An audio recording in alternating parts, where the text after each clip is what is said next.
você vai ser culpado de tudo. O Trump vai virar um inocente diante de você. O Trump jogou essa bomba no teu colo. Você se prestou a ser o rapazinho que vai lá e que diz amém às coisas e depois vítima de uma bomba te jogada no colo. Aí vamos ver a primeira a fala do Flávio, porque tem novidade aqui recente. Solta aí o que é que o Flávio diz. Vamos ver essa demonstração de uma inteligência brilhante.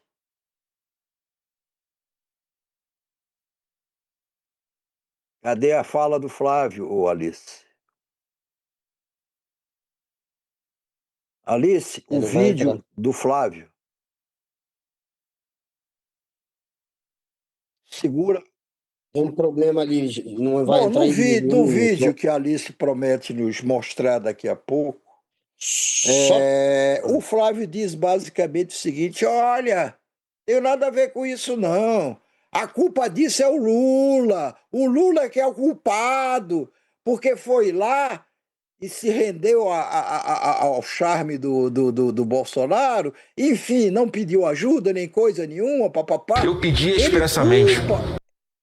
Olha aqui, vamos ver agora. Dá para ver agora o Flávio falando? Eu pedi expressamente, nas 3 reuniões que nós tivemos, né, com o presidente Trump, o vice-presidente J.D. Vance e o secretário de Estado Marco Rubio, eu pedi expressamente, não taxem as empresas brasileiras. É um pedido que eu fiz expresso a eles, porque eu disse o seguinte: a partir de 2027, vocês vão ter um governo que vai sentar aqui com vocês, vai negociar de igual para igual, porque o nosso agro alimenta o mundo, não é justo taxar as nossas empresas, a gente tem que valorizar a nossa tecnologia, a gente tem que valorizar o nosso PIX, a gente tem que valorizar o nosso etanol, que é uma energia limpa e que já está sendo usada aqui para o nosso agro para substituir o diesel, por exemplo. A gente tem que incentivar esse nosso capital, que é a tecnologia de etanol, seja da cana, seja do milho. Então a gente tem tudo para sentar de igual para igual. Por favor, não taxe as empresas brasileiras. Só que qual o problema que nós temos, Edilene? Sentado hoje na cadeira de presidente da República, você tem alguém que simplesmente conseguiu ganhar a desconfiança do governo americano. Eles não confiam no Lula, porque o Lula sai de lá pedindo primeiro para não combater facções criminosas. Os caras já pensam o quê? Pô, que presidente é esse? Estamos aqui oferecendo uma ajuda, uma cooperação, e o presidente do Brasil sai daqui pedindo ao contrário, para defender bandido, para defender terrorista, né? E pior, sai de lá e vem aqui cantar de galo, falar mal do Trump no Brasil, vomitar um sentimento anti-americano a todo momento. O Trump tá vendo com quem ele tá tratando, quer dizer, se vangloriando de algo que não existe, menosprezando a maior democracia do mundo. É o nosso maior parceiro comercial historicamente, hoje em dia ao lado da China. Ele não pode escolher a China e abrir mão dos Estados Unidos. Um presidente da República sério, que pense no seu país, tem que sentar com os Estados Unidos, tem que sentar com a China, tem que negociar com todo mundo. Então eu fiz o pedido expresso para o presidente Trump para que isso não acontecesse. Veja, a gente não tem... Isso é nojento. O cara, quem foi que falou que teve uma química, que falou que gostou, que falou que tem ponte, que falou que tem portas abertas? O Trump falou isso do Lula. O Trump, que papo é esse? Que o Lula se queimou, que queimou o Brasil. Muito pelo contrário. O Lula restabeleceu pontes que o Flávio, que os bolsonaros tentaram dinamitar. Tentaram, sim, colocar o Brasil contra os Estados Unidos. E fazem isso o tempo inteiro. Aí o Departamento de Estado lá, que tem os fanáticos, até compram essas ideias. Acham que aqui a gente persegue, que tem uma ditadura do judiciário. Que aqui a gente está desmatando e não prende corrupto. Todas as cascatas dos bolsonaros que estão justificando a nova tarifa. Quem tenta colocar o Brasil contra os Estados Unidos são vocês. E contra a China, essa sim, o nosso maior parceiro comercial, que o Flávio o tempo inteiro ataca. O Lula não ataca nem China e nem Estados Unidos. O Lula conseguiu, de fato, criar uma ponte com o Trump que surpreendeu o mundo inteiro. Como é que ele usa esse argumento? Isso é patético. Ninguém. Não, e outra coisa, o que ele diz aí eu pedi, olha, por favor, não taxa mais nada, não faz mais nada contra o Brasil. Ele diz, não há provas disso, não há provas de que ele disse isso para o Trump. Mas vamos admitir que ele disse. Aí ele disse, tenta senão mesmo teria dito assim, antes. ele tenta mesmo assim, nessa fala dele, justificar o que o Trump fez. Ele tenta justificar. É verdade. Ele não diz o Trump não tem razão de ter feito isso. Não, ele Isso vai justifica. prejudicar É seriamente verdade. as nossas exportações, os nossos produtores. Ele não diz isso. Não, ele não defende o Brasil, Ele ele joga justifica. isso, ele tenta jogar isso no colo do Lula. Ele só admite, porque já admitiu claramente na semana passada isso, que ele pediu a intervenção do Trump para fazer do Comando Vermelho e do primeiro comando da capital, o PCC, organizações terroristas. E isso ele diz que pediu ao Trump e o Trump deu. Agora, essa história de chegar e dizer, olha, eu pedi ao Trump, não tem prova nenhuma, não tem gravação, não tem nada. Eu pedi ao Trump, não taxa mais o Brasil. Isso pode ser conversa fiada dele. E mesmo que não fosse, por que ele não reage, então? Ele não reage, então, condenando Não, ele o aceita a Tariflávio. tarifa. Por que ele não condena o Tariflávio com todas as letras? Não precisa chamar de Tariflávio, porque senão fica no colo dele. Por que ele não condena essas restrições novas anunciadas pelos Estados Unidos contra os produtos brasileiros? Porque ele não tem coragem e porque ele acha que isso poderia enfraquecer o governo Lula, a quem ele culpa de tudo. Aí vamos ver, aí eu vou, não dá tempo, mas eu vou só. Pegou tão mal para ele, está pegando tão mal para ele, as pessoas não são bobas, as pessoas entendem, as pessoas conhecem o discurso bolsonarista. Aí vem Trump com o discurso bolsonarista hoje para justificar esse Tariflávio. As pessoas sabem.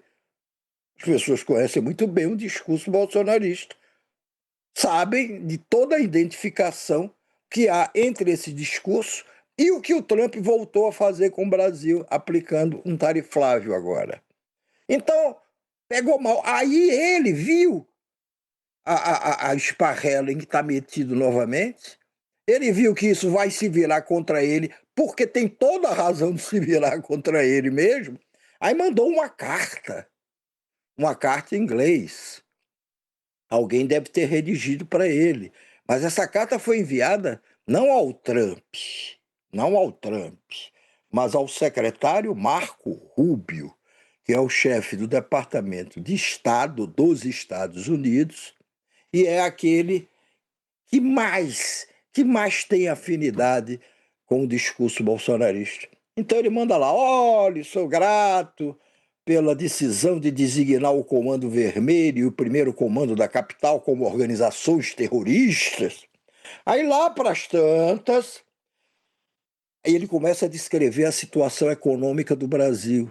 É uma descrição de um país quebrado, de um país endividado até o talo, onde as pessoas vivem endividadas, onde quase se passa fome ou se passa fome. Aí depois dele traçar um quadro horroroso e absolutamente fraudulento da situação atual do Brasil, ele diz, diante desse cenário, ou seja, do cenário de miséria, de destruição, de quebradeira construído pelo governo Lula, diante desse cenário, a imposição de novas tarifas causaria, não causa não, ou vai causar, causaria sérios danos ao povo brasileiro, justamente os cidadãos que veem os Estados Unidos como um parceiro e amigo.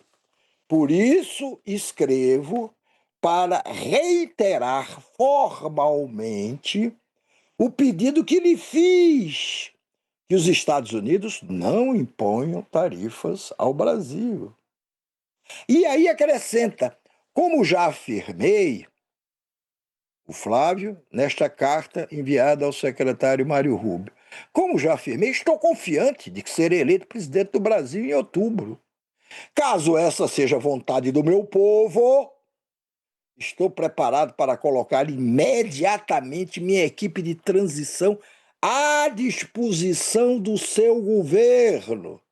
do governo Trump, para que possamos concluir o mais rapidamente possível um amplo acordo de comércio e investimento benéfico para ambas as nações, baseados em livre mercado, respeito mútuo e na aliança estratégica que nossos povos merecem. Aí ele termina dizendo assim: que Deus abençoe a América e que Deus abençoe o Brasil. A terminar assim, devia ter dito em primeiro lugar que Deus abençoe o Brasil, que Deus abençoe a América. Mas aí ele se trai. Aí ele se trai. Veja, agora veja o que é que o Marcos Rubio hoje, talvez ainda não, antes de receber essa carta, que não vai mudar nada, essa carta é exibição do Flávio Bolsonaro, só para ter mais um álibi. Tem mais um álibi, construir um álibi. Olha, eu tanto não pedi esse Flávio que eu não só declarei, como eu mandei uma carta. Mandei uma carta pedindo, por favor, não faça isso. Isso é postura de futuro presidente da República? Aí o Marcos Rubio, que hoje foi depor lá no Congresso. Vejam o que é que ele disse. Ele põe o Brasil numa lista de países que não estão alinhados com os Estados Unidos. Ele faz questão de dizer isso.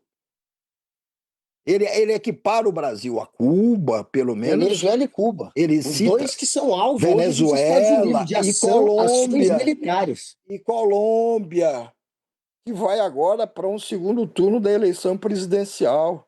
Esse segundo turno na Colômbia vai ser travado entre um trampista que faz questão de exaltar Bolsonaro, não esqueça disso, um advogado riquíssimo, nunca foi candidato a nada.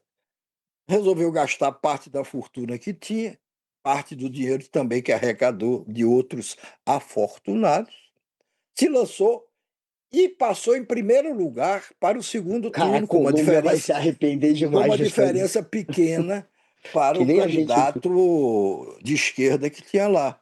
Mas veja o que é que diz o seu Marcos Rubio hoje, diante de uma comissão do Congresso americano. We now have in this hemisphere a coalition of friendly countries, over a dozen, who have aligned to work on not just the issues of security that we all have in common, but also economic prosperity that go hand in hand. It's an amazing story that basically, other than Nicaragua, other than Cuba, obviously other than Venezuela, remains with some challenges, and of course Brazil, although they're in the midst of an election cycle, and to some extent the current government in Colombia as well, at least the president's been problematic. But generally speaking, it is now a region filled with American allies, American-friendly leaders, and an America-friendly direction. Uma direção amigável aos Estados Unidos. Veja o que é com eles alto. Olha, estamos aí já em vários países americanos, com comandos alinhados conosco, numa direção amigável aos Estados Unidos. À exceção de Cuba, Venezuela, Colômbia e o Brasil. Rapaz, é inacreditável.